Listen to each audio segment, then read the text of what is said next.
শয়তান আল্লাহরে চ্যালেঞ্জ দিয়ে বলল, আল্লাহ তুমি আমার জাহান্নামী বানালা, তোমার সবগুলা বান্দারে জাহান্নামে আমি নিয়ে যাবো, একটারও জান্নাতে ঢুকতে দিব না। আমি আপনার চ্যালেঞ্জ দিলাম আল্লাহ, আপনি জান্নাতে নিতে পারবেন না।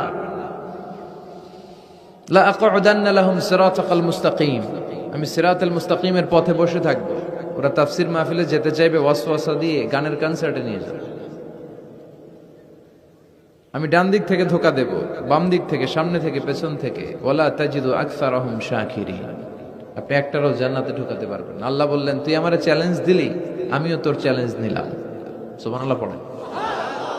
আল্লাহ বলেন, ওয়া ইজ্জতি ওয়া জালালি ওয়া ইরতিফাই মাকানি, আমার ইজ্জতের কসম, আমার জালালিয়াতের কসম, আমার ক্ষমতা, আমার দাপটের কসম, লা আগফিরান্না লাহুম মা দামু ইস্তাগফিরুনি, আমি আমার বান্দাদেরকে ততক্ষণ পর্যন্ত ক্ষমা করতে থাকবো যতক্ষণ পর্যন্ত তারা ইস্তেগফার করবে।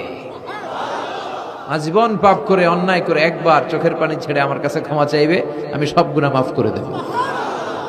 তুই কি করবি? আমি ক্ষমা করে দেব, তুই কি করবি? আল্লাহু আকবার। তিনি দয়ার সাগর, তিনি মায়ার সাগর, তার দয়া মায়ার শেষ নাই।